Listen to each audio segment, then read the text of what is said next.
The Writers Guild of America plays a very vital role in preserving the rights and interests of employed screenwriters in the United States. Now, how effective they are in preserving those elements, that's debatable, for sure. There has been a heavy dispute with the WGA and executives because both interests of these two parties don't align, right? So, interests such as the economical difference of streaming and the cable market are conflicting because when the first writer's strike took place in the year 1960, the very result of that strike was that every time a motion picture aired on television, the writers got to consume a very substantial, fat, and epic slice of the revenue pie. The revenue that the writers got to share with the team involved in creating whatever movie or, of course, television show was so much more than what they're getting today, apparently. That now, this revenue is no longer sustainable for the writers to pay rent because of, streaming networks like HBO, Netflix, Disney Plus, and Amazon Prime, etc., etc. And because these platforms don't run ads, because they're premium, the writers have access to very little to no ad revenue. Not to mention the conflict of interest when it comes to mini rooms. And in case you don't know what a mini room is, it's essentially a glorified, it's self-explanatory because it's called mini room, but it's basically a glorified mini version of the writer's room, where basically a season of a television series hasn't been greenlit, because traditionally they'd create the pilot episode and then they'd be like, okay, I approve of this episode, we're going to greenlight the rest of the season.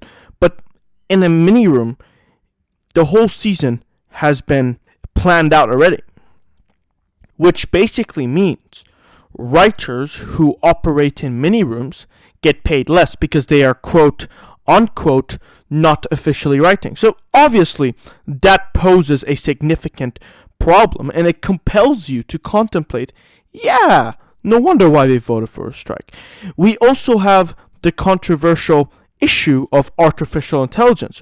For a matter of fact, I would recommend, and I'm not sorry for the shameless plug that I'm about to give you, but you're listening to this podcast for free without ads, so I may as well plug it.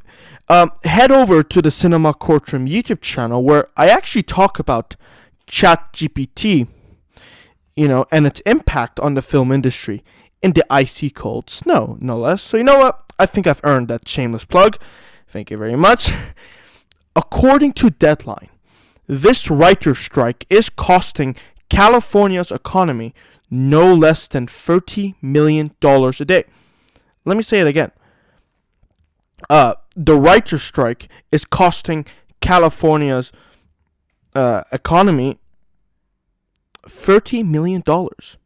Now, this is problematic for one big and, hopefully obvious reason.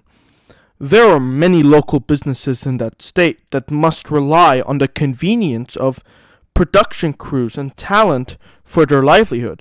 The consequences of a writer's strike consists of having delayed productions because there are no finished scripts to film, and when the writing isn't completed, it becomes chaotic because, again, no production, and no production leads to places like restaurants, service providers, and hotels having to maybe shut down. The local economy is screwed. Why? Because the executives and writers cannot come up with a fair deal. I mean, that's crazy, and it's also why, by the way, I'm going to get a lot of opposition in the comment section for this, but I am not keen on the prospect of union-sanctioned strikes in general. Because, and there's no way to sugarcoat this, it shut down industries. A WGA strike single-handedly wiped out half of the film industry, if you think about it, because writing and considering that in Hollywood you have to be registered in the WGA in order to be employed, it affects anything but international films and shows, and especially the cinema industry. Economic ripples, loss of revenue and jobs, a lack of shareholder confidence. Riddle me this. Do you honestly believe that shareholders have a philosophy other than efficient show business? Shareholders don't give two shits, ladies and gentlemen, if a writer throws a tantrum because of a WGA deal gone wrong. What shareholders do give a shit about is their return on investment, as every shareholder should. I would be very concerned, actually, if a shareholder stood with the WGA union, because we must comprehend the economy of uncertainty for investor confidence in shareholders is ever so strong. The unpredictability surrounding the duration and outcome of the writer's strike hampers investor confidence and might result in a sort of reluctance to invest in future projects because, this project isn't being written, pre-production is getting delayed, and we're not going to get an output. Why should we invest any money? This, in turn, will have a lasting impact on the financial well-being of our industry. Again, especially because we talk about cinema here in the Cinema Courtroom show, especially the cinema industry. Now, I get that the WGA strikes are going to affect seasons of television a tad more, but depending on how long the WGA is going to be on strike, we're going to feel that effect with cinema. Think about what a writer's strike would also impact in terms of the reputation economy for states like California. I mean, 30 million a day. I mean, I have to reiterate that $30 million, could have been used for production.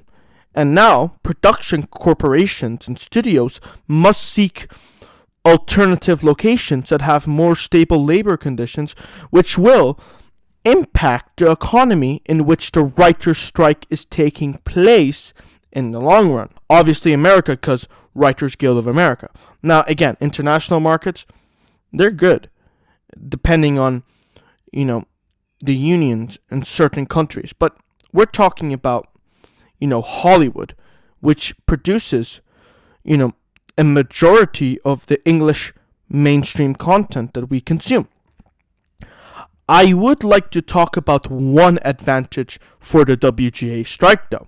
And I am not just playing the devil's advocate. I am going to be the devil himself when it comes to this benefit. The WGA strike pinpoints a very important issue that is negatively affecting the film industry. Writers deserve to focus on their craft without having to worry about whether or not they're going to put food on the table, And with a lethal weapon, such as a strike, it's going to communicate to studio executives, just like the US communicated to Japan with their, atomic bomb. Hey, you need to pay us fair wages, or we walk. Now, I still don't think that striking is the solution, just as Hiroshima isn't the solution for, the US in World War II. Going on a strike, is equivalent to dropping an atomic bomb and then expecting there to be no lingering repercussions. And coming from a global pandemic, the Writers Guild of America strikes should not have even been permitted to happen. Also, a filmmaker's livelihood is to entertain us, right? So, the writer's strike is going to have so many repercussions that filmmakers are going to lose their business. So, well done, WGA. Well done. And studio executives, you too, well done, the both of you, for reaching a fair deal. Man, it's hard to maintain sarcasm for that long, especially for something as ridiculous as what we're reading about with the WGA. And, on one hand, you have stubborn, unclassy idiot studio executives who will run over a dog to not provide writers livable compensation for 3% of profit. On the other hand, union workers throw a list of demands around, and it makes me want to say to them, just take it easy. Like, you need to talk about whatever compromise you're gonna get like a champ. Furthermore, like many things in our reality, this is not a black and white issue that the mainstream media is making it out to be. Like, you know, the studio executives are obviously in the wrong. Like, okay, fine. But don't you think that this new regulation we're trying to do with AI, like artificial intelligence, should be debated at least? Because what if they actually use AI for like 95% of the writing process, but writers should still get all the credit? I don't know. This is just a sour inconvenience with bad consequences all around. So anyway, the WGA strikes, at the time of this recording, are still ongoing. In a sick and twisted way, actually. I want the WGA strikes to still go on, just so this podcast segment does not become obsolete. Make it real easy for me to edit, and re-record if need be. In all seriousness, this is nothing short of an apocalyptic nightmare for Hollywood. I would be very intrigued to know what you think about it, though. So, furthermore, whatever your thoughts are on the WGA striking back, let me know in the comment section below or our Twitter inbox at Cinema Courtroom.